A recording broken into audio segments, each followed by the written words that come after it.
Assalomu alaykum, hurmatli talabalar. Bugungi o'tadigan mavzuyimiz maktabgacha ta'lim tashkilotini boshqarishda axborot texnologiyalarining o'rni, xodimlarning mehnatini rag'batlantirish va qo'llab-quvvatlash mavzusi ekan.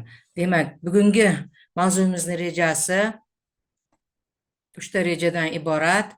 Birinchi rejamiz axborot tushunchasi, ikkinchisi maktabgacha ta'lim tashkilotlarining tahlili va vazifalari, tamoyillari, bosqichlari, maktabgacha ta'lim tashkilotlari tarbiyaviy ishlarining maqsadi va ularni aniqlash.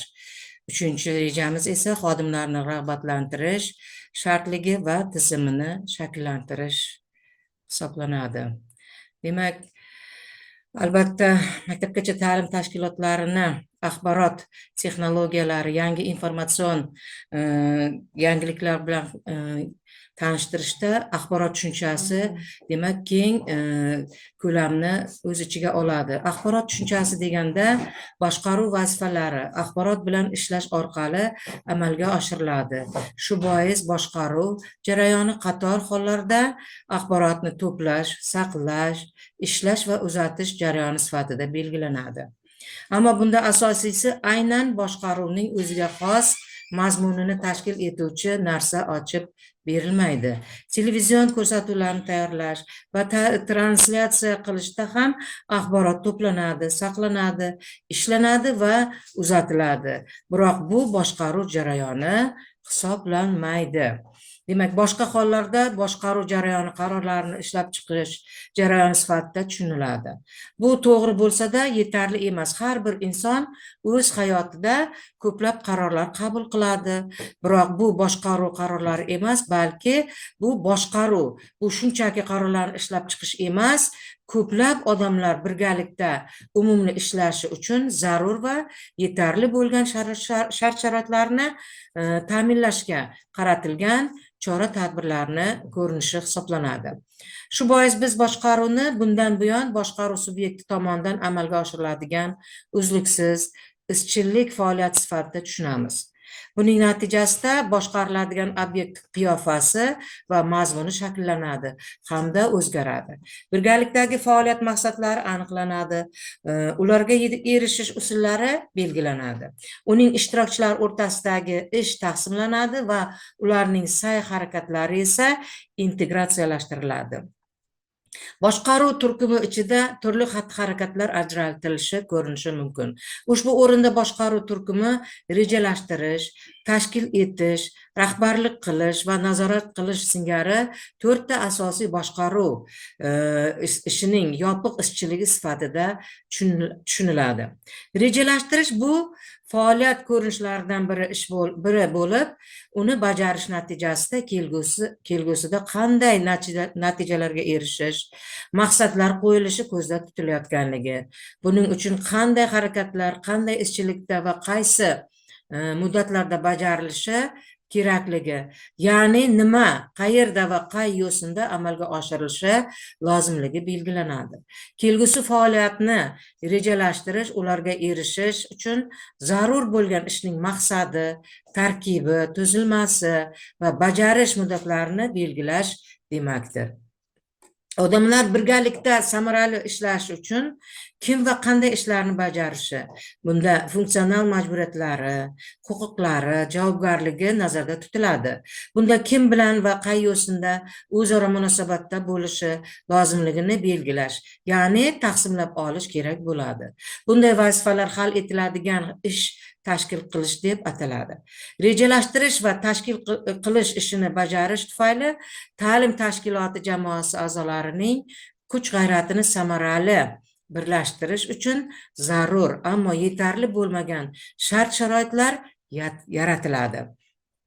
Birgalikdagi faoliyat yaxshi rejalashtirilgan va uyushtirilgan bo'lsa, ijrochilar ham bu jarayonga tuzatish kiritishni talab etadigan qandaydir ichki va tashqi shart-sharoit o'zgarmagunga qadar nimani, qayerda va qay yo'sinda bajarilishi kerakligini bilgandagina va u bilgandan keyingina muvaffaqiyatli ketishi nazarda tutiladi. Bu o'zgarishlar rejalashtirilgan harakatlarni amalga oshirish uchun xavf tug'dirishi yoki aksincha qandaydir yangi imkoniyatlarni ochishi mumkin hisoblanadi. Boshqaruv yuz berayotgan o'zgarishlarga o'z vaqtida munosabat bildirishi, buning uchun esa bu haqda axborotga ega bo'lish lozim bo'ladi. Bunday axborotni olish va ishning borishiga tuzatish kiritish zarurligini aniqlash uchun nazorat qilish deb ham ataladigan maxsus boshqaruv harakatini amalga oshirish zarur.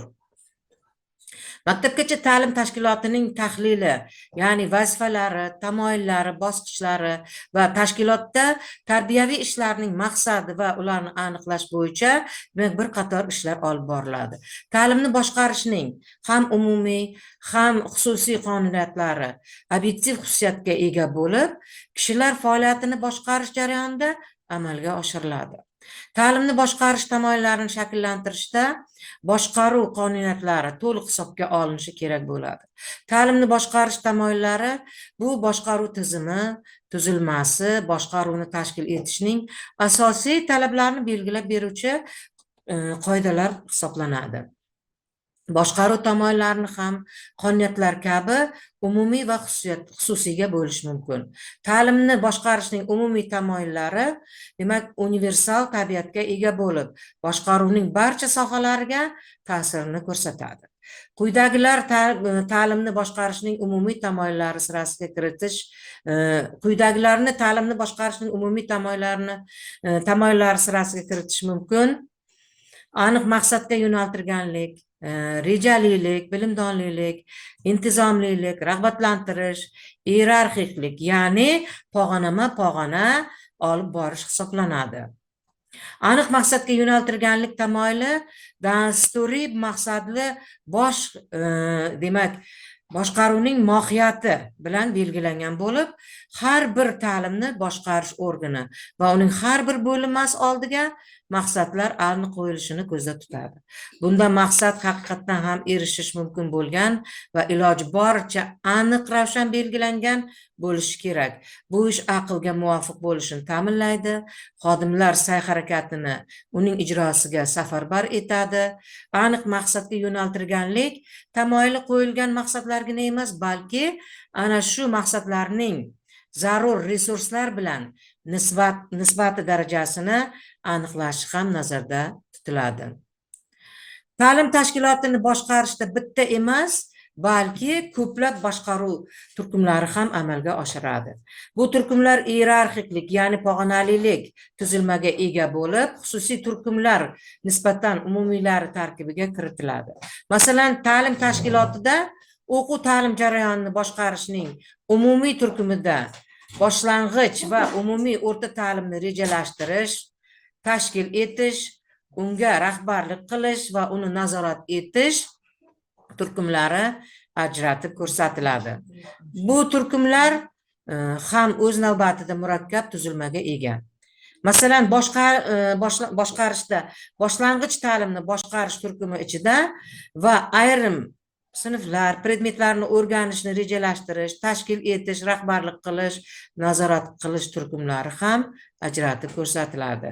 Boshqaruv jarayonida turli boshqaruv turkumlari ishi amalga oshiriladigan bir paytda mashg'ulotlar jadvalga tuzatishlar kiritishi, kimdir o'qituvchining yoki pedagogning ishini nazorat qilib borishi, yana kimdir pedagogika kengashining ish rejasini muhokama qilishi mumkin. Bu boshqaruv turkumlarini nafaqat bexabar kuzatuvchi uchun, balki aksariyat boshqaruv subyektlari uchun ham nooshkor holga keltiriladi. Ammo boshqaruv faoliyatining yaxlitligi uchun javob beruvchi ta'lim tashkiloti rahbari ushbu turkumlarni tuzib, ularning har birini kuzatib borishi kerak. Xodimlarni rag'batlantirish shartliligi va tizimni shakllantirish, demak, bunda qandaydir vaqt ichida olingan natijalarning foydaliligi va u bilan bog'liq xarajatlar o'rtasidagi nisbatni ko'rsatuvchi faoliyat xususiyati demakdir. Umumdorlikni ko'pincha boshqaruv samaradorligi ko'rsatkichi sifatida foydalaniladi. Garchi faoliyat unumdorligi bilan boshqaruv samaradorligi bir-biriga bog'liqligi shubhasiz bo'lsa-da, biroq ular bitta narsa emas. Ta'limning boshqa ta'lim tashkilotiga nisbatan yuqoriroq natijalari ushbu ta'lim tashkilotida boshqaruv sifati yuqori bo'lishidan har doim ham dalolat beravermaydi. Masalan, ta'lim tashkiloti ajoyib moddiy bazaga ega bo'lsa, moliyalashtirishning qo'shimcha manbalari hisobiga o'qituvchilarga, ya'ni pedagoglarga boshqa ta'lim tashkilotlaridagi nisbatan yuqoriroq ish haqi to'lay olsa, ushbu barcha ne'matlardan mahrum bo'lgan oddiy ta'lim tashkilotidagiga qaraganda ta'lim sifati yuqoriroq bo'lishini ta'minlashi mumkin. Ta'limni boshqarish va bilimdonlik, ya'ni bunda ta'limning ongli boshqarishning ustuvor samaradorligi, ya'ni qonuniyati, chunki unda kechayotgan jarayonlarni rejali boshqarish tizimi ushbu jarayonlarni beixtiyor tartibga soladigan boshqarish tizimlaridan samaraliroqdir. Hozirgi ta'limda boshqarishning barcha darajalarida dasturiy maqsadli yondashuv, tizimli yondashuv va tahlil keng qo'llaniladigan buning dalilidir. Boshqariladigan va boshqarilayotgan tizimlar boshqarish subyekti va obyektining o'zaro munosabati qonuniyat ekanligi, boshqaruv sohasining boshqaruv obyekti talablariga muvofiqligini bildiradi. Demak, 90-yillarning o'rtalaridan, demak, iqtisodiyotni rivojlantirishda 90-yillarning o'rtalaridan ko'zga tashlangan siljishlar mamlakatimizda butun boshqaruv apparatini muayyan o'zgartirishni talab qildi. Bu hol 1997-yildan boshlangan ta'lim va kadrlar tayyorlashdagi islohotlar majmuida o'z ifodasini topdi.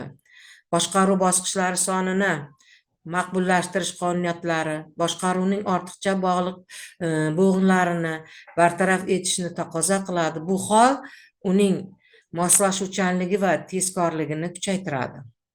Ta'limni boshqarish funksiyalarini jamlash shundan iboratki, har bir boshqaruv bosqichi funksiyalarini ko'proq jamlashga, ya'ni boshqaruv xodimlari sonini ko'paytirishga intiladi.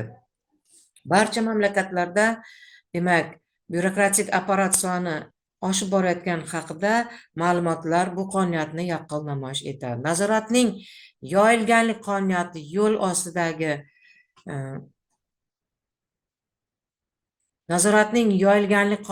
qo'l ostidagi xodimlar soni bilan boshqaruv xodimi tomonidan ularning faoliyatiga samarali rahbarlik qilish va ishlarni nazorat qilish imkoniyatlari o'rtasidagi bog'liqlikni aks ettiradi.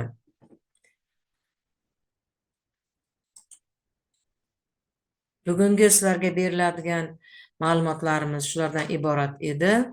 Demak, e'tiboringiz uchun rahmat.